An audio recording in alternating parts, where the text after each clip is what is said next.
दोस्तों इस समय यदि आप देखें तो हम लोग पढ़ रहे हैं सामाजिक विज्ञान और सामाजिक विज्ञान में पढ़ रहे हैं सिविक्स जैसे विषय को। दोस्तों यदि आप चाहते हैं कि आपकी तैयारी बेहतर हो जाए और यदि आप चाहते हैं कि आपकी सफलता भी सुनिश्चित हो जाए तो ज्वाइन कर लीजिए टेट वाली क्लास को, क्योंकि इस समय यदि आप देखें तो बहुत ही बेहतर तरीके से एक एक विषय को मैं पढ़ा रहा हूं। जैसा कि बात करते हैं सिविक्स के सिलेबस को, यदि आप देखें तो बहुत अच्छे तरीके से मैं कवर कर रहा हूं। जिन छात्रों ने मेरी पूरी क्लासेस को अच्छे तरीके से देख लिया और नोट्स बना लिया शॉर्ट तरीके से और एक तरह से रिवीजन कर लिया, तो मैं गारंटी लेता हूं कि जब वे एग्जाम में बैठेंगे तो अपने आप को बिल्कुल फ्री फील महसूस करेंगे। इस बार भी केवल और केवल 90 मार्क्स से नहीं बल्कि उससे भी ज्यादा मार्क्स लाकर क्या होगा, पास करेंगे वे लोग, यानी कि पास होंगे। तो दोस्तों आइए अब प्रारंभ करते हैं, बिना किसी और बात की चर्चा करते हुए सीधा आते हैं अपने टॉपिक पर। तो दोस्तों आज का जो हमारा टॉपिक है वो है संयुक्त राष्ट्र संघ के बारे में हम जानने वाले हैं, जिसे यूनाइटेड नेशन ऑर्गेनाइजेशन कहा जाता है। और यूनाइटेड नेशन ऑर्गेनाइजेशन की बात करते हैं दोस्तों तो इसके 5 प्रमुख अंग हैं। वैसे तो एक खत्म कर दिया गया है, 7 इसमें दिखाया गया है, ठीक है। तो इसमें से एक खत्म कर दिया गया है, फिर भी इसके बारे में हम जानेंगे। जैसा कि बात करते हैं, एक तो महासभा की बात करते हैं, फिर उसके बाद हम जानने वाले हैं सुरक्षा परिषद के बारे में, और इसके बाद हम देखने वाले हैं आर्थिक एवं सामाजिक परिषद के बारे में, फिर हम देखने वाले हैं न्याय परिषद के बारे में, और फिर हम देखने वाले हैं अंतरराष्ट्रीय न्यायालय के बारे में, जिसे इंटरनेशनल कोर्ट ऑफ जस्टिस कहा जाता है। और इसके बाद हम देखने वाले हैं सचिवालय के बारे में दोस्तों। तो आइए प्रारंभ करते हैं बिना किसी और बात की चर्चा करते हुए। दरअसल बात करते हैं, संसार के अनेक देशों की बर्बादी को देखकर यह अनुभव किया गया, मतलब जो एक तरह से सेकेंड वर्ल्ड वार होता है दोस्तों, या एक तरह से यदि आप देखें तो फर्स्ट वर्ल्ड वार होता है। देखिए देखिए 2 विश्व युद्ध हुए थे। चलिए मैं थोड़ा सा आपको हिस्टोरिकल बैकग्राउंड बता देता हूं क्यों इसकी स्थापना की गई दोस्तों। देखिए दरअसल क्या हुआ कि फर्स्ट वर्ल्ड वार हुआ और फिर उसके बाद क्या हुआ कि सेकेंड वर्ल्ड वार हुआ। जब फर्स्ट वर्ल्ड वार हुआ तब भी लोगों की जानें गई, बहुत सारे लोग घायल हुए, बहुत सारे लोगों कह सकते हैं बहुत सारे लोग बेघर हुए। और इसके बाद क्या हुआ, सेकेंड वर्ल्ड वार हुआ, तो उसमें भी उसी तरह की स्थिति देखने को मिली दोस्तों। और जिसकी वजह से विश्व के सभी देशों ने मिलकर एक निर्णय लिया, एक समाधान खोजा कि अब हम ऐसा नहीं करेंगे, क्योंकि अगर हम ऐसा ही करते रहे तो एक समय ऐसा आएगा जब धरती से मानव का कह सकते हैं एक तरह से पूरा विनाश हो जाएगा। तो कहीं ना कहीं एक तरह से विश्व के सभी देशों ने यह निर्णय लिया कि अब हमारे पास एक ऐसा संगठन होगा, यानी कि हम एक ऐसा संगठन का निर्माण करेंगे या गठन करेंगे, जिससे क्या होगा कि अगर हमारे आपस के बीच में किसी भी तरह की कोई दरार होती है तो वो संगठन क्या करेगा, मीडिएटर बनकर, यानी मध्यस्थता करके कि हमारे डिस्प्यूट को समाप्त करने में मुख्य भूमिका निभाएगा। और जिसको लेकर फिर क्या किया जाता है, यूनाइटेड नेशन ऑर्गेनाइजेशन को दोस्तों गठन किया जाता है। अब इसकी स्थापना कब की जाती है तो आइए हम समझते हैं, लेकिन कहां की जाती है इसको भी हम पहले समझ लेते हैं। देखिए अब कहा जाता है कि भविष्य में ऐसे युद्ध ना हो और संसार में क्या हो, शांति और सुरक्षा बनाए रखने के लिए विभिन्न राष्ट्रों ने अमेरिका के सैन फ्रांसिस्को नगर में 24 अक्टूबर 1945 को संयुक्त राष्ट्र संघ की स्थापना किया दोस्तों, या की। तो आपके एग्जाम में एक प्रश्न यहां बन जाता है कि संयुक्त राष्ट्र संघ की बात करते हैं, यानी कि यूनाइटेड नेशन ऑर्गेनाइजेशन का कब गठन हुआ था, तो ध्यान रखिएगा 24 अक्टूबर 1945 को इसका गठन किया गया था।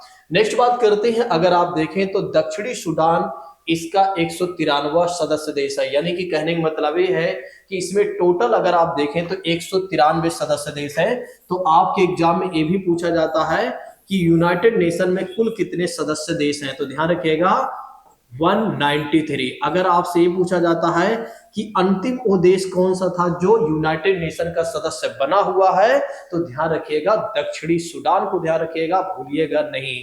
चलिए नेक्स्ट बात करते हैं, जब इसकी स्थापना की गई थी दोस्तों तो केवल और केवल 51 राष्ट्र सदस्य थे। मतलब जब इसको स्थापित किया गया था तब इसमें क्या थे, मतलब तब क्या हुआ था कि इसमें केवल और केवल 51 सदस्य राष्ट्र थे, ये बातें भी ध्यान रखिएगा, और जिसमें भारत भी शामिल था। तो आपके एग्जाम में यहां भी एक प्रश्न बन सकता है कि जब इसकी स्थापना की गई थी, यानी कि यूनाइटेड नेशन की स्थापना की गई थी, तो 51 राष्ट्र में क्या भारत भी शामिल था क्या? तो ध्यान रखिएगा आप लोग कि बिल्कुल भारत भी शामिल था 51 राष्ट्र के सदस्य के रूप में। तो भारत भी कहीं ना कहीं एक तरह से मुख्य भूमिका निभाने में एक तरह से रोल अदा किया था दोस्तों। नेक्स्ट बात करते हैं, वर्तमान में यदि आप देखें तो 193 सदस्य देश हैं, जो कि हमने पहले ही समझ लिया है। अब नेक्स्ट बात करते हैं, तो संयुक्त राष्ट्र संघ ने 10 दिसंबर 1948 को क्या किया? मानवाधिकार यानी कि सार्वभौमिक घोषणा की, यानी कि मानवाधिकार को लेकर एक तरह से सार्वभौमिक घोषणा किया। और एक तरह से यदि आप देखें तो इसलिए प्रत्येक 10 दिसंबर को मानवाधिकार दिवस मनाया जाता है। तो आपके एग्जाम में यहां से भी एक प्रश्न बन सकता है कि मानव के अधिकारों को लेकर संयुक्त राष्ट्र संघ ने कब अपना चार्टर पेश किया था, या एक तरह से अपनी घोषणा किया था कि मानव के अधिकारों का उल्लंघन नहीं होना चाहिए। ठीक है, तो ध्यान रखिएगा 10 दिसंबर 1948 को संयुक्त राष्ट्र संघ ने ऐसा किया, और जिसके वजह से क्या किया जाता है, 10 दिसंबर को मानवाधिकार दिवस मनाया जाता है। तो ये बातें भी ध्यान रखिएगा, भूलिएगा नहीं। यदि आप नए हैं तो चैनल को जरूर सब्सक्राइब कर लीजिए, यदि आप पुराने हैं तो फिर दूसरों को भी शेयर कर दीजिए। यदि आप लोगों को क्लास बेहतर लग रही है तो आप लोग क्या करिए, कमेंट करके बताइए कि यस सर, आपने जो हमें समझाया वो सारी बातें क्लियर है। देखिए हमने किन किन बातों को समझा। सबसे पहले हमने ये समझा कि इसका गठन कब किया गया। तो इसका गठन किया गया 24 अक्टूबर 1945 को। तो ये बातें आप ध्यान रखिएगा कि 24 अक्टूबर 1945 को इसका गठन किया गया। कहां किया गया? अमेरिका के सैन फ्रांसिस्को नगर में किया गया। तो कहां किया गया? तो ये बातें ध्यान रखिएगा। और जब इसकी स्थापना की गई थी तो टोटल कितने इसमें सदस्य देश थे? तो 51 दोस्तों। तो जब इसकी स्थापना की गई थी तब इसमें टोटल कितने सदस्य देश थे? तो ध्यान रखिएगा 51 सदस्य देश थे। और क्या भारत भी इसमें शामिल था क्या? तो बिल्कुल हाँ, शामिल था। फिर उसके बाद हमने देखा था कि इसमें टोटल सदस्य देश कितने हैं? 193 सदस्य देश हैं। और इसमें 193 सदस्य देश यानी कि अंतिम कौन सा सदस्य देश बना हुआ है?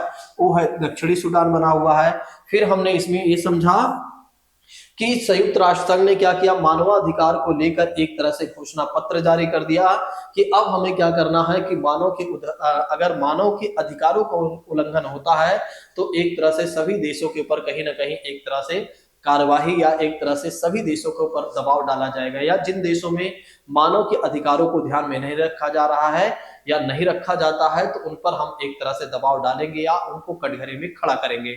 जिसको लेकर एक तरह से अगर आप देखें तो 10 दिसंबर 1948 को संयुक्त राष्ट्र संघ ने ऐसा किया, और जिसके वजह से यदि आप देखें तो 10 दिसंबर को क्या किया जाता है, मानवाधिकार दिवस मनाया जाता है। चलिए अब नेक्स्ट बात करते हैं। अब आइए हम ये समझ लेते हैं संयुक्त राष्ट्र संघ के अंग के बारे में। तो अगर आप देखें तो संयुक्त राष्ट्र संघ के जब इसकी स्थापना की गई थी तब इसमें कितने अंग थे? तो ध्यान रखिएगा 6। इसमें से एक नहीं है, इसमें एक नहीं रहेगा, एक बाद में खत्म हो जाता है। अभी वर्तमान की बात करते हैं तो वर्तमान में यदि पूछा जाता है तो 5 है। तो ध्यान रखिएगा संयुक्त राष्ट्र के कितने प्रमुख अंग हैं? इस समय वर्तमान में 5 हैं। और जब इसकी स्थापना की गई थी तब इसमें कुल कितने अंग थे? तो ध्यान रखिएगा 6। चलिए एक बार हम देख लेते हैं कौन कौन से। सबसे पहली बात करते हैं महासभा है, जिसे जनरल सभा कहा जाता है। दूसरी बात करते हैं सुरक्षा परिषद, जिसे यूनाइटेड नेशन सिक्योरिटी काउंसिल कहा जाता है। फिर उसके बाद तीसरी बात करते हैं आर्थिक एवं सामाजिक परिषद की बात करते हैं। फिर उसके बाद न्याय परिषद की बात करते हैं। फिर अंतरराष्ट्रीय न्यायालय की बात करते हैं। फिर सचिवालय की बात करते हैं। अब आइए हम समझते हैं जनरल सभा के बारे में। देखिए जनरल सभा के बारे में। देखिए संयुक्त राष्ट्र संघ के सभी सदस्य महासभा के सदस्य होते हैं। तो ये बातें आप जरूर ध्यान रखिएगा, आपके एग्जाम में यहां से प्रश्न बन सकता है कि क्या संयुक्त राष्ट्र संघ के जितने भी सदस्य हैं क्या वे महासभा के भी सदस्य होते हैं क्या? तो बिल्कुल होते हैं। ठीक है, तो बिल्कुल होते हैं, ये बातें भी ध्यान रखिएगा। प्रत्येक राष्ट्र सदस्य महासभा में अधिक से अधिक 5 प्रतिनिधित्व यानी कि प्रतिनिधि भेज सकता है। देखिए जितने भी सदस्य देश हैं वे क्या कर सकते हैं कि जनरल सभा में अपने 5 प्रतिनिधि भेज सकते हैं। लेकिन अगर देखा जाए तो मतदान के समय में एक राष्ट्र का एक ही मत माना जाएगा। जैसे अगर मतदान की बात की जाती है, किसी चीज को निर्णय की बात की जाती है, तो वहां पर जब मतदान की बात की जाएगी तो उस देश का केवल एक ही मत माना जाएगा। भले ही वे अपने 5 प्रतिनिधि भेज रहे हैं, लेकिन जब मत की बात आएगी यानी कि सपोर्ट की बात आएगी तो केवल और केवल एक ही मत माना जाएगा। ठीक है, चलिए नेक्स्ट बात करते हैं, महासभा में टोटल कितनी भाषाएं हैं। तो महासभा में अगर देखा जाए तो टोटल कितनी सभाएं हैं, मतलब जिसमें कार्य किया जाता है, तो ऐसे में अगर देखा जाए तो 6 भाषाएं हैं, यानी कि 6 लैंग्वेज है। सबसे पहली बात करते हैं अंग्रेजी, दूसरी बात करते हैं चीनी, तीसरी बात करते हैं स्पेनिश, चौथी बात करते हैं तो रूस यानी रूसी, और पांचवी बात करते हैं तो अरबी, और छठी बात करते हैं तो फ्रेंच दोस्तों। तो ऐसे में अगर देखा जाए तो संयुक्त राष्ट्र महासभा में कितने भाषाओं को, मतलब कितनी भाषाएं हैं या कितनी भाषाओं में कार्य को किया जाता है, तो अगर आप देखें तो 6 भाषाओं में कार्य किया जाता है। ठीक है, तो 6 भाषाओं में कार्य किया जाता है। वे 6 भाषाएं कौन कौन सी हैं, तो ध्यान रखिएगा, क्योंकि आपके एग्जाम में यहां से प्रश्न जरूर बन सकता है कि संयुक्त राष्ट्र में कितनी भाषाएं हैं या कितनी भाषाओं में कार्य किया जाता है। तो ध्यान रखिएगा, एक 6 भाषाएं हैं। सबसे पहले भाषा कौन सी है, अंग्रेजी है। फिर इसके बाद यदि आप देखें तो चीनी है, फिर है स्पेनिश है, फिर रूसी है, फिर अरबी है, फिर फ्रेंच है। नेक्स्ट बात करते हैं, यहाँ पर एक खास पॉइंट है, यहाँ पर एक खास पॉइंट है जो कि हमारे एग्जाम में हो सकता है यहां से प्रश्न बन जाए। हमारे देश की श्रीमती विजय लक्ष्मी पंडित महासभा की अध्यक्ष रह चुकी है। तो हमारे एग्जाम में यहां से एक प्रश्न बन सकता है ना कि जो भारत की एक तरह से देखा जाए तो महासभा के अध्यक्ष कौन रह चुकी हैं, निम्नलिखित में से आप बताइए। मतलब 4-5 नाम दे देगा, और जिसमें से यदि आप लोगों को पता रहेगा तो आप बता पाएंगे, नहीं पता रहेगा तो आप क्या करेंगे, तुक्का लगाएंगे। और जब तुक्का लगाएंगे आपका सही नहीं होगा तो फिर कहेंगे इस बार भगवान जी ने हमारा सहयोग नहीं किया, जो कि हमारे साथ ही हमेशा अन्याय करते हैं। ठीक है, तो यह क्योंकि आपको पता नहीं था इसलिए भगवान जी ने आपके साथ अन्याय किया। अगर आपको पता होता तो भगवान जी आपके साथ न्याय करते। जैसा कि बात करते हैं श्रीमती विजय लक्ष्मी पंडित की बात करते हैं, तो महासभा के अध्यक्ष रह चुकी हैं। ये बातें जरूर ध्यान रखिएगा, भूलिएगा नहीं। आइए अब हम बात करते हैं सुरक्षा परिषद के बारे में, यानी कि यूनाइटेड नेशन सिक्योरिटी काउंसिल के बारे में। देखिए, यूनाइटेड नेशन सिक्योरिटी काउंसिल की बात करते हैं तो इसमें टोटल सदस्य देश कितने होते हैं, तो इसमें टोटल सदस्य देश होते हैं 15 सदस्य देश होते हैं, और 5 ऐसे सदस्य देश हैं जो स्थायी हैं, जो हमेशा इसके सदस्य बने रहते हैं, जिन्हें क्या मिला हुआ है, वीटो पावर मिला हुआ है। क्या मिला हुआ है, वीटो पावर मिला हुआ है। अब वीटो पावर का मतलब क्या हो जाता है, वीटो पावर का मतलब हो जाता है विशेष अधिकार या विशेष पावर मिला हुआ है। ठीक है, जो क्या कर सकते हैं, किसी भी निर्णय को चेंज कर सकते हैं। ये 5 सदस्य हैं। तो ऐसे में अगर देखा जाए तो टोटल कितने सदस्य देश होते हैं, 5 ऐसे देश होते हैं, 15 सदस्य देश होते हैं, और 5 स्थायी सदस्य देश हैं जिन्हें वीटो पावर मिला हुआ है। और वे 5 सदस्य देश कौन कौन से हैं, एक तो पहली बात करते हैं चीन, दूसरी बात करते हैं फ्रांस, और तीसरी बात करते हैं रूस, और चौथी बात करते हैं तो अमेरिका, और पांचवी बात करते हैं दोस्तों तो ब्रिटेन है। अब भारत इसका क्या स्थायी सदस्य देश है क्या, तो नहीं है। ये 5 ही सदस्य देश हैं जो स्थायी सदस्य देश हैं जिन्हें वीटो पावर मिला है। और जिस भारत भी चाहता है कि भारत इसका स्थायी सदस्य देश बने, लेकिन क्या है, इसमें एक देश है जो भारत का विरोध करता है, वो है चाइना। चाइना ये कहता है कि देखिए भारत इसका स्थायी सदस्य देश नहीं बन सकता है, क्योंकि अगर भारत बनता है तो पाकिस्तान को भी बनना पड़ेगा, मतलब पाकिस्तान को भी बनाना पड़ेगा। जबकि पाकिस्तान की वो स्थिति नहीं है कि पाकिस्तान संयुक्त राष्ट्र यूनाइटेड नेशन सिक्योरिटी काउंसिल का स्थायी सदस्य बने। ठीक है, क्योंकि उसके पास ना तो इतनी अच्छी अर्थव्यवस्था है, ना ही इतनी बड़ी जनसंख्या है। भारत के पास यदि आप देखें तो बहुत बड़ी जनसंख्या भी है। वैसे अगर भारत को अगर आप देखें तो हर क्षेत्र में भारत आगे है, तो कहीं ना कहीं भारत को एक तरह से स्थायी सदस्यता मिलनी चाहिए। लेकिन चाइना के विरोध के कारण क्या है कि भारत को स्थायी सदस्यता नहीं मिल पा रही है। नेक्स्ट बात करते हैं 10 अस्थायी सदस्य देश बनते हैं। अब जो 5 को हटा देते हैं तो 5 स्थायी सदस्य देश हैं जो हमेशा रहते हैं, तो 10 जो होती हैं दोस्तों अस्थायी सदस्य देश होते हैं, और जो 2 वर्षों के लिए ही चुने जाते हैं। कितने वर्षों के लिए चुने जाते हैं? तो 2 वर्षों के लिए ही चुने जाते हैं। अभी भारत भी इसका सदस्य देश रहा, अभी था, और अभी भारत का 2023 में कार्यकाल खत्म हो चुका है। चलिए अब नेक्स्ट बात करते हैं आर्थिक एवं सामाजिक परिषद के बारे में। मुझे लगता है कि आप लोगों को ये बातें समझ में आ गई होंगी सुरक्षा परिषद के बारे में। तो सुरक्षा परिषद के बारे में कौन कौन सी बातें याद रखना है? इसमें सबसे पहली बात ये याद रखना है कि कुल कितने सदस्य देश होते हैं। तो कुल 15 सदस्य देश होते हैं। कुल 15 सदस्य देश होते हैं। 15 में से 5 जो होते हैं स्थायी सदस्य देश होते हैं जिन्हें वीटो पावर मिला हुआ है, यानी कि विशेषाधिकार मिला हुआ है या विशेष शक्तियां मिली हुई हैं। वे 5 सदस्य देश कौन कौन से हैं इनका नेम याद रखिएगा। और 10 ऐसे सदस्य देश इसके बनते हैं, हमेशा 2 वर्ष के लिए वे चुने जाते हैं, और 2 वर्ष बाद इनका कार्यकाल जब खत्म हो जाता है तो फिर नए सदस्य देश इसके बन जाते हैं।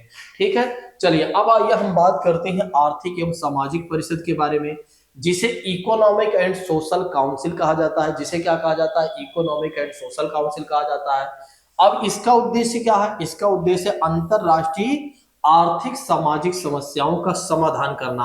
अर्थात कहने का मतलब ये है कि अंतरराष्ट्रीय स्तर पर आर्थिक और सामाजिक मतलब सामाजिक जो समाज की समस्याएं हैं, तो ऐसी समस्याओं का समाधान करने की इसकी मुख्य जिम्मेदारी है।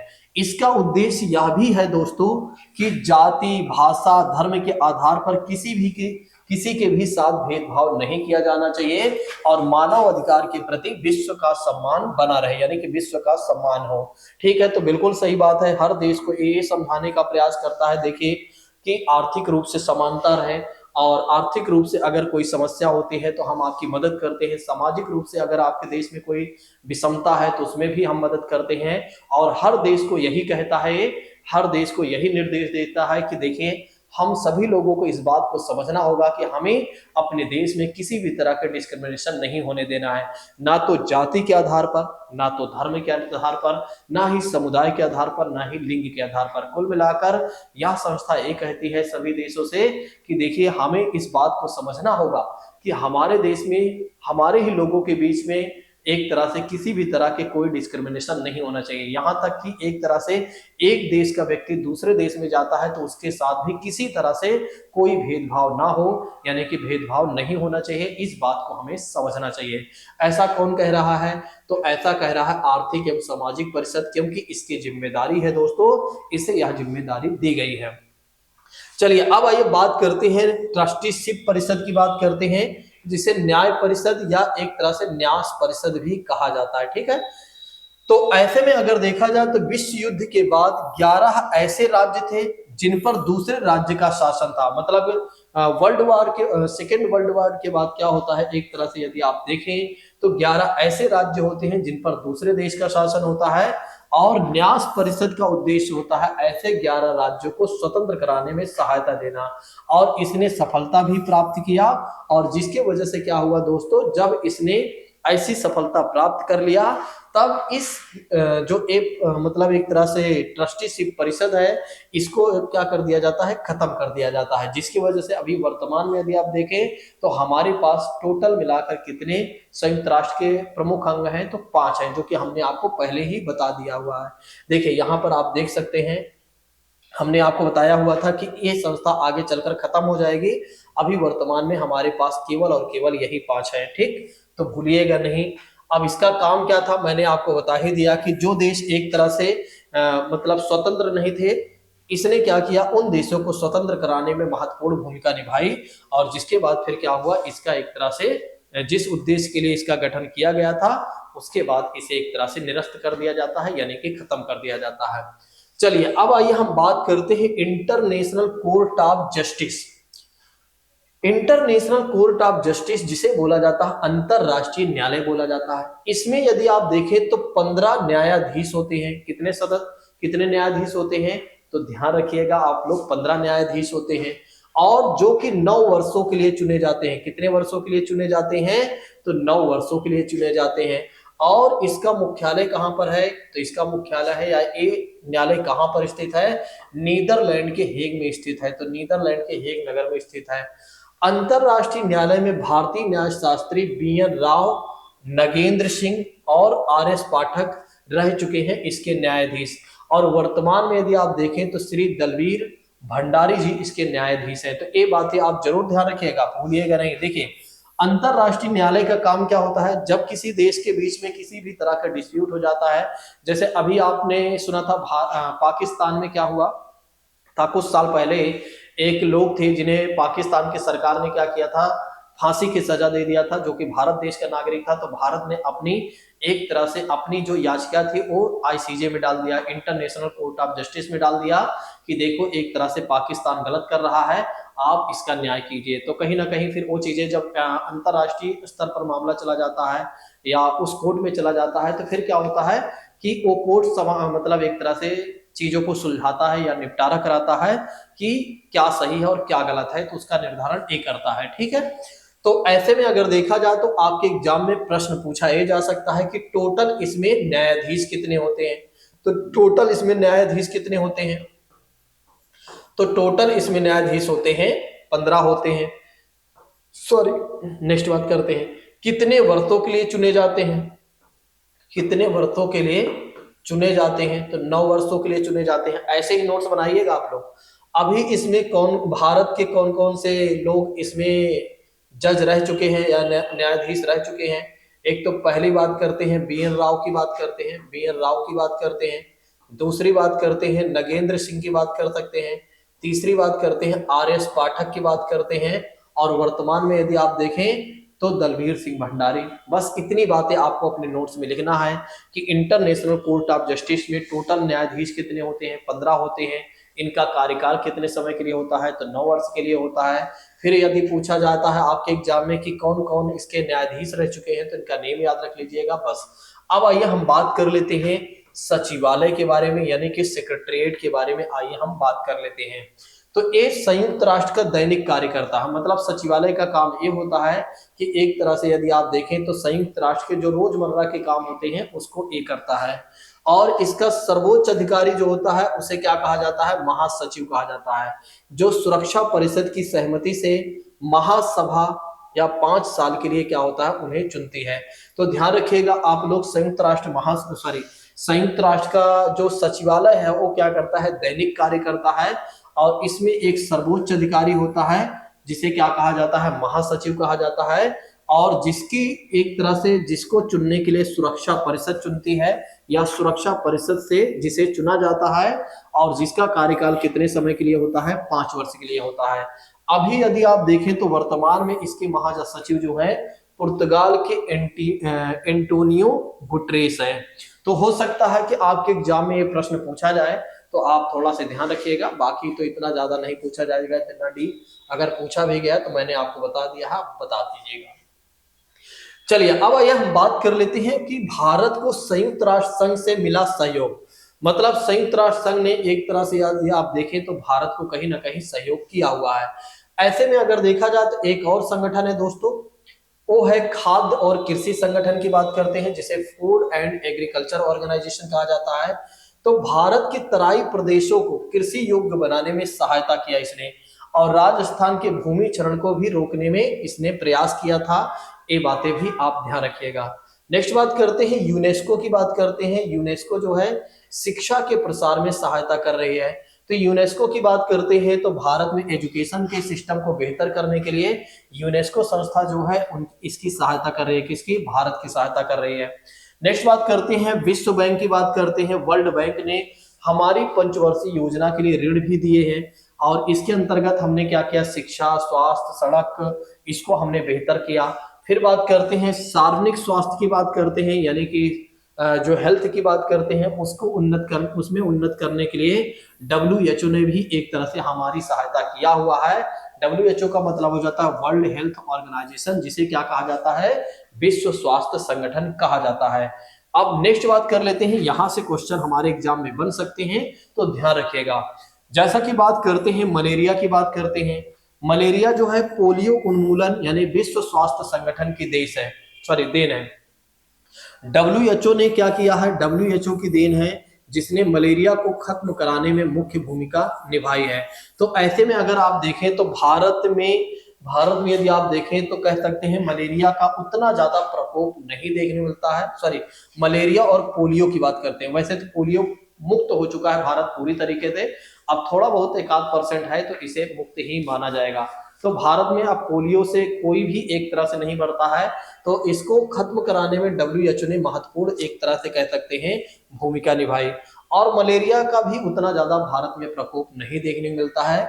तो मलेरिया से भी अगर आप देखें तो लोगों की डेथ वगैरह नहीं होती है। अब नेक्स्ट बात करते हैं, यूनिसेफ बच्चों और महिलाओं को स्वास्थ्य, शिक्षा और पोषण के लिए कार्य करती है। तो इस संस्था का नाम याद रखिएगा। यूनिसेफ का काम क्या है? यूनिसेफ का काम ये है कि बच्चों और महिलाओं के स्वास्थ्य, शिक्षा और पोषण के लिए कार्य करना। तो आपके एग्जाम में यहां से प्रश्न बन सकता है कि यूनिसेफ के मुख्य काम क्या है। तो यूनिसेफ के मुख्य काम है बच्चों के लिए काम करना, महिलाओं के लिए काम करना, और उनके लिए क्या काम करना, जैसे स्वास्थ्य के लिए काम करना, उनके एजुकेशन को बेहतर करना, और उनके एक तरह से न्यूट्रिशन को बेहतर करने की जिम्मेदारी किसे दी गई है या ये संस्था काम करती है। फिर है यूनिफेम। यूनिफेम की बात करते हैं तो महिला सशक्तिकरण और लैंगिक असमानता को प्रोत्साहित करने के लिए वित्तीय सहायता और तकनीकी सहायता देने का कार्य करती है।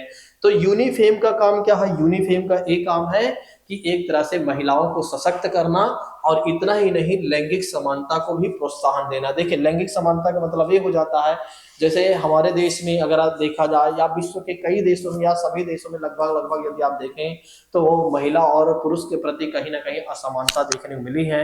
और हमेशा से लोग सोचते रहे, जो पुरुषवादी विचारधारा के लोग हैं वे हमेशा से सोचते रहे हैं एक तरह से कि पुरुषों का ही बोलबाला होना चाहिए, या एक तरह से महिलाएं कमजोर होती हैं, इस तरह की उनकी सोच रही है।